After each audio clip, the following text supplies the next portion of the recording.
Welcome into Locked On Phillies. Despite losing the series ender to the Dodgers, the Phils have an outstanding West Coast road trip. We'll recap everything from their final games in Los Angeles. We'll preview a little bit of their series with the San Diego Padres, and we have an off-the-poll response that we have to get into to see what you guys predicted.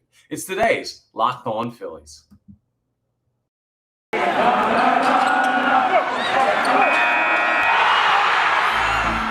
You are Locked On Phillies, your daily Philadelphia Phillies podcast. Part of the Locked On Podcast Network, your team every day.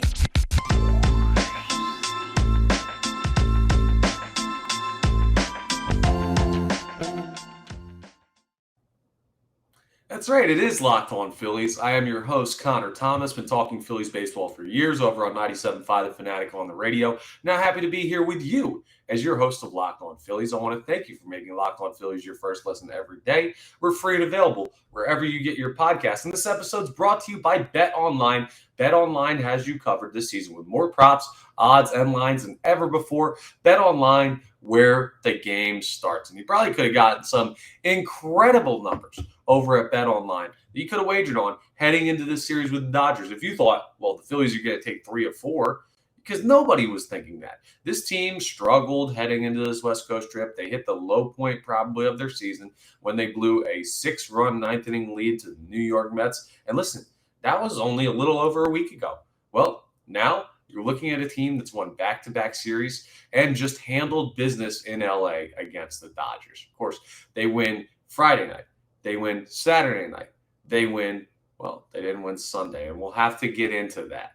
But they also won Thursday night after a series with the Mariners where they took 2 of 3, and a very successful West Coast road trip for the Philadelphia Phillies, ending it out. Let me do some quick math. 3-1, 2-1, 5-2 on the road trip, and they had a real shot yesterday to look at going 6-1 and taking a 4-game sweep. I had Mr. Broom ready, and unfortunately, the Phillies didn't make it. We'll talk about that disappointing end to the series, but can't have any issues with what the Philadelphia Phillies did in this series, in the West Coast trip, in everything out there in LA. I mean, it was awesome. And the offense started heating up and everything like that. We'll talk about that as we preview Padres and Phillies in our second segment. But first, let's jump into yesterday's action for the series ender in LA against the Dodgers. Talk about how the Phillies, well, unfortunately fell short on a 5-4 loss, a walk-off win for the Los Angeles Dodgers. So the Phils, well, they got on the Dodgers early, and it looked like they were destined to go for the 4-game sweep. They've been hitting early in this series, and they did it again yesterday afternoon out there at Dodger Stadium. In the top of the second, well, Gene Segura scored on an error with Bryson Stott being safe at first, so there's a fielding error by Gavin Lux that allowed Yohan Camargo to go to second. Then Garrett Stubbs hit a ground rule double to deep right field, scoring Yohan Camargo, moving Bryson Stott up to third, and Rhys Hoskins singled to right center, scoring both Bryson Stott and Garrett Stubbs. There you go, just like that. 4-0 in the top of the second, and it looks like, okay, well, the Phillies are well on their way. Well, then in the bottom of the third, with Aaron Nola on the mound for the Philadelphia Phillies, Mookie Betts hits a home run to center field, 397 feet, cuts it to 4-1. Okay, all right, it happens. But Nola still wasn't looking all that bad. He'd only given up 1 home run, 1 run, and you're still at 4-1. Okay, you're in the third inning. Well, then in the bottom of the fourth, Aaron Nola allows a Max Muncy single that scores Trey Turner, and that makes it 4-2, but works out of trouble. Okay, well, then the Phillies have to go to the pen. And with the pen decisions, Joe Girardi decided once again that in a pivotal part of the game, well, Jeurys Familia was the guy to go to. Unfortunately for Joe Girardi, that was not the right move. After Aaron Nola comes out after 7 innings, only allowing 4 hits, 2 runs, 2 earned, striking out 8. He threw 108 pitches. He deserved the win in this one. Well, Jeurys Familia comes in. And in the 8th inning, well, he allows the Los Angeles Dodgers to score, to cut it to 1, to make this deficit a little bit more interesting. And listen, I'll be honest. Jeurys Familia should not be pitching in games for this team right now. I don't know if I want to see him at all for the rest of the year. People are like, oh, what are the other options? Anybody else? Every time he's in a big spot for this team, he ends up costing them. Maybe he doesn't give up the lead, but he'll give up a Mookie Betts double to left like he did in this game in the bottom of the 8th to cut it to 4-3. and allow the Dodgers to just need one run to tie it in the bottom of the ninth. Now, should Corey Knebel have still been able to close the door in the bottom of the ninth and not blow that save? Absolutely. And that's on Knebel. But it's more on Joe Girardi for putting them in that spot where the margin for error was only one run. It's just two things need to happen. Either Joe Girardi needs to stop pitching Jeurys Familia, or Jeurys Familia needs to stop being on this baseball team. Send him down, do something with him where he's no longer available for Joe Girardi to pitch. I think about the Moneyball scene where Philip Seymour Hoffman, who is playing the coach of the Oakland Athletics, is going back and forth with Brad Pitt. Brad Pitt says, I want Scott Hatterberg at first. Won't do it. Wants Pena. He's like, well, you can't play Pena today. I traded him. That's how I feel about Jeurys Familia and Joe Girardi. Like, you can't pitch Jeurys Familia today. You traded him. You moved him down. And it's not that dramatic. Like, there are points this year where you can have him eat up innings for this team. He's just not be pitching these super important innings with this track record that he's already had this year and ones that he's had recently in his career for being a bit of a gas can when he comes into the game. Well, you're supposed to be a fireman, not a gas can. Guess which one of those options is better at putting out fires? Yeah, it's the fireman and not the explosive canister of oil. Well, that's what Jeurys Familia is on the mound right now. And it burned the Phillies again yesterday. Now, Corey Knebel was not good. He allowed a situation where where Gavin Lux was able to double the deep right field score, Cody Bellinger, scoring Taylor, winning the game for the Los Angeles Dodgers and allowing them to salvage the ender of that series.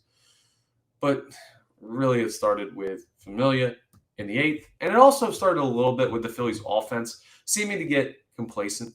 Not that they totally weren't trying to score, but giving some at-bats away later in that game, not getting extenders where they really had the opportunity to.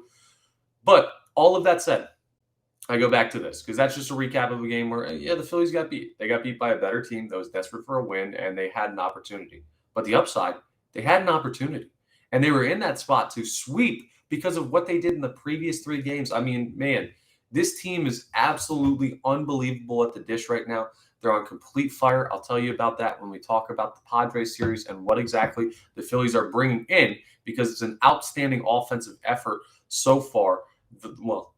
This month, we'll even say, because it's not just the West Coast trip. I guess the West Coast trip basically covers a lot of this month. But even in that Mets series, the Phillies were scoring runs. They were just giving up more. Well, this Dodgers series really showed two things for the Phillies. One, the offense is unbelievable. They're exactly what we thought they could be, at least for the time being, and we'll need them to continue to do this throughout the season if we want them to end up making the playoffs. But if the offense keeps hitting this way, they will. And also, this team is now starting to be battle-proven in each of these games in LA.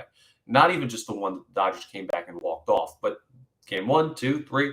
Well, the Phillies had situations where the Dodgers got closer than you'd like them to, even tying up the game in game 1, going into extra innings in game 2 of this series, and still the Phillies fought back and won. These aren't just wins. These are battle-tested, proven wins against a team whose core has largely been part of a World Series contending roster for a couple of years now. That shows you this team can hang with anybody and not just get hot for a couple games, but allow a team to punch back, hit them in the mouth, and say, whatever, we're winning anyway, and then close them out or come back or bounce back from a mistake. Though they were gutsy wins by the Philadelphia Phillies in the 3 games they took from the Dodgers. It's a great sign, and it's why if you're a San Diego Padres fan, you should be a little bit concerned about what you're coming into Citizens Bank Park to face over the next 3 days, Tuesday, Wednesday, Thursday, rather, when you face off against the Philadelphia Phillies. So in a second, we're going to get into the Padres, the Phillies, the matchup that's coming up next, and see if the Phils can stay hot as they try and continue a streak that sees them have the best offense of the year. Today's episode is brought to you by Bet Online, and our partners at Bet Online, they continue to be the number one source for all of your betting needs and sports info. You can find all the latest odds, news, and sports developments, including this year's basketball playoffs, a couple awesome Game 7s this past weekend. You could have bet on them with Bet Online and figured out the information. Maybe you could have seen that huge win by the Dallas Mavericks on the road against the Phoenix Suns happening. Okay, well, maybe not. Bet Online's not miracle workers, but they're as close to it as you can get. They have everything. Major League Baseball scores, fights, and even next season's NFL futures. BetOnline is your continued source for all of your sporting wagering information, from live betting to playoffs, esports, and even more. Head to the website today or use your mobile device to learn more about the trends in action. Bet online. It's where the game starts. All right, let's get into this upcoming series with the San Diego Padres. You want to know one of my favorite parts right off the bat about the San Diego Padres series? Well, it's in Philly. And not only does that mean the Philadelphia Phillies have home field advantage, but it means that I won't have to stay up till 2 a.m. to give you timely Locked On Nows. I want you to check out Locked On Nows. Thank you, as always, for making Locked On Phillies your first listen every day. You should also check out Locked On Nows, though. It's immediate reactions to games and big news and big happenings around Major League Baseball from our expert hosts, like yours truly on the Phillies, and our other hosts that cover other teams across Major League Baseball. They cover it all. They do it immediately. And what we do is we give you our immediate reactions. You don't get that anywhere else. You might get it for like one team somewhere or another team. The only place where you can find it comprehensive across Major League Baseball, Locked On Nows, only available through the Locked On Network. But the good news is, because even though we're the only people who provide it to you, well, it's available wherever you get your podcasts. So check out Locked On Nows. Easily accessible, but only from the Locked On Network. And it's a great way to keep up with your favorite team as they go through an MLB season that's been very interesting so far. And the most interesting happening recently for the Philadelphia Phillies, well, the offense has heated up like crazy. And coming into this series with the San Diego Padres, that's the main storyline from the Philadelphia Phillies point of view. But what they're looking at, well, they're not the easiest pitching matchups at all. We think pitching out on the West Coast, and you go, okay, the Angels, Shohei Ohtani, the Dodgers, an incredible rotation. And then you kind of think, okay, the Padres are pretty good, right? Then you look at some of these names. It's like, oh, they still have a really, really talented rotation. And sometimes it goes under the radar out there because they're a West Coast team. We don't get to see them play all that often. Well, the names you're going to see, it's the cream of the crop out there for the San Diego Padres that are going to face off against the Phillies. Tomorrow night, Tuesday, May 17th, you're going to see Mike Clevenger, who, by the way, if we're just looking at his stats, I'm going to go over to their baseball reference page.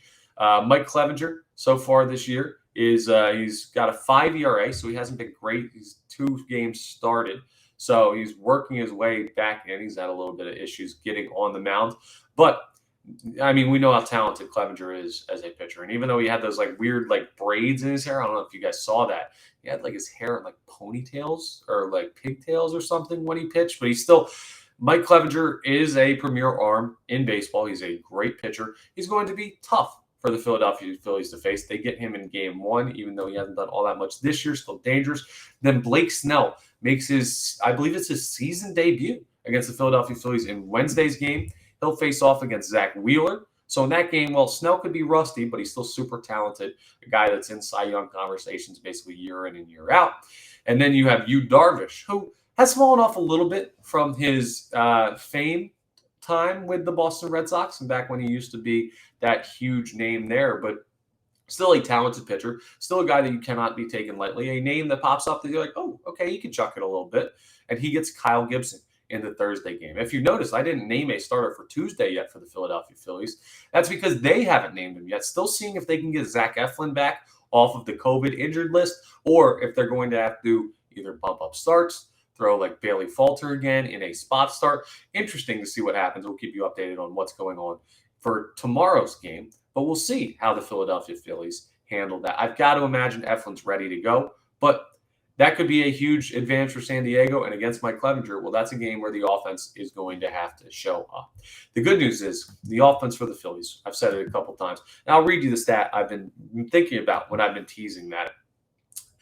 I mean, they've been firing on all cylinders. And Corey Seidman from over at NBC Sports Philadelphia does great work pulling up some stats for the Phillies, covering the team. He's in the press box all the time. I see him over there at the bank getting stuff ready. This is a great tweet he put out a couple of days ago. So this is prior to the Sunday series ender. But I've got to imagine the numbers are about in the same spot. So Phillies have scored 21 runs on 27 hits the last 2 nights at Dodger Stadium. They lead Major League Baseball in extra base hits. They're second in batting average, second in slugging percentage, second in OPS, third in stolen bases. Not only is that incredible numbers-wise, to like see a team, well, you have the most extra base hits, good offensive team. Second in batting average, wow, like that's not the calling card of this Phillies team that I thought. I thought with some of the home run hitters, the Kyle Schwarbers, Reese Hoskins, guys like that, they're going to be a little bit streaky. Bryce Harper can be streaky at times. I figured, well, they'll be like top 10 in batting. They're second. They're second in slugging percentage as well, meaning they're hitting the ball off the wall, out of the ballpark at an alarming rate. Second in on base plus slugging. They're just that just shows you they're a juggernaut offensive team. Third in stolen bases too. It's an interesting stat. And the reason that I think it's important that Corey included that, it just shows you how well-rounded this team has been offensively. They're doing it all. They get on base, they press the envelope, push the envelope? Yeah, push the envelope. They press the other team by having speed on the bases, trying to take extra 90s, which you've heard me talk about before, extra 90s. Taking those extra bases really puts pressure on the opposing team. Well, the Phillies have been doing that really, really well so far this year. And that's what the San Diego Padres have to look out for as they get ready to come into Philadelphia and face I almost said 76ers, the Phillies over 3 games. Now, San Diego brings in a 3.75 total team ERA. That's not bad at all. That's no slouch numbers. They're a solid pitching team, and the offense is, well, they need to step up a little bit, but the Padres currently first in the NL West. Obviously, what they're doing is getting the job done. Right now, they're hitting as a team. Let me just go down to their average and make sure I can find it down here. As a team, they're batting .228, which is not great. Slugging .316, OPS .364. Those are not numbers that are comparable to the Phillies, but you listen to some of the names of the guys who are in spots with this team. Well, Eric Hosmer, Jake Cronenworth, Hyseong Kim, who's been having a solid year, Manny Machado, Jerkson Profar, Will Myers, Trent Grisham. Luke Voigt is now there after some time in New York. Jorge Alfaro, our old buddy who was previously with the Marlins, is out there. And Austin Nola, Aaron's brother, seems like he's taken over the main catching role on that team. But still, like you read the names, and it's like, okay, even though they're not hitting all that well, they're still a dangerous lineup. They can get hot at any time, and they've been winning enough games to be in first in the NL West, currently sitting at a record of 22-13. I mean, that's 9 games over 500. That's a really darn good start to the season for them. They're just finding ways to win games. So the Phillies don't have a walkthrough, but with the offense, I like the Phillies in this series. I give them the edge. That's just where I personally see it. But we'll find out over the next 3 days whether or not the Phillies can stack up with another West Coast opponent, this time back in their home park at Citizens Bank Park. And it would be nice to see them bring that offense from the West Coast back home over here and play better at home at the bank, because they're going to need to be really, really good in their home ballpark if they want to make a late playoff push. But it'll be a fun series. And tomorrow, we got a fun crossover with Javier Reyes, our host of Locked On Padres on the Locked On Network. Me and him are going to chop it up about this series, and I'll go even further into depth. We'll talk about some expectations with the teams, some more stats, everything like that. And you'll get to hear from his perspective, someone who's ingrained with Padres culture and follows the team day in and day out. I'm just looking at stat sheets. He watches that team every day. He'll be able to give us some good information to know what we should look forward to in that series. So that'll be fun. But before I'm out of here today, we have one more segment. We got to talk about Off the Poll. And I had a big task for you to go ahead and vote on a poll to see if you could predict the future. I've done it before. I wanted to see if you could do it. So we'll see what you guys said and responded to in our Off the Poll segment next. And I'll tell you what my thoughts are on your predictions. All of that coming up next on Locked On Phillies. This episode's also brought to you by Built Bar. So here's what I want you to imagine, right? You're taking your finger and you're dipping it right into a plastic tub of birthday cake frosting. And you just ruined your diet, but you don't care because it tastes amazing, right? Well, then think you open your eyes and you realize that it was only 150 calories and you got 16 grams of protein out of that. That's unbelievable. What world are you living in? That can't be possible. That's what it's like to eat a new Built Bar birthday cake puff.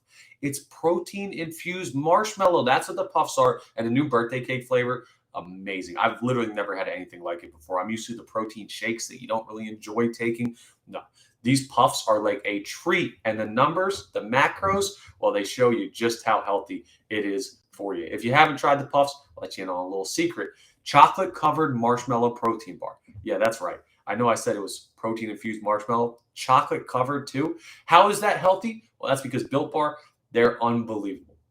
They make everything healthy first, and then, well, they make everything taste good first, I should say, and then they find a way to make it healthy. And with only 150 calories and 16 grams of protein, man, they get it done with the puffs. They also have the regular bars. They have a lot of great flavors as well. Check out everything they have to offer at built.com to get your birthday cake puffs and all different other products that can help you get in shape for summer now. So go to built.com, use promo code LOCK15, and get 15% off your order. That's promo code LOCK15 for 15% off at built.com. Okay, it's time for Off the Poll, the segment where, well, before the weekend, I post a poll question on our Twitter account at LO_Phillies. I retweet it from mine. You can see it right there at Connor Thomas 975.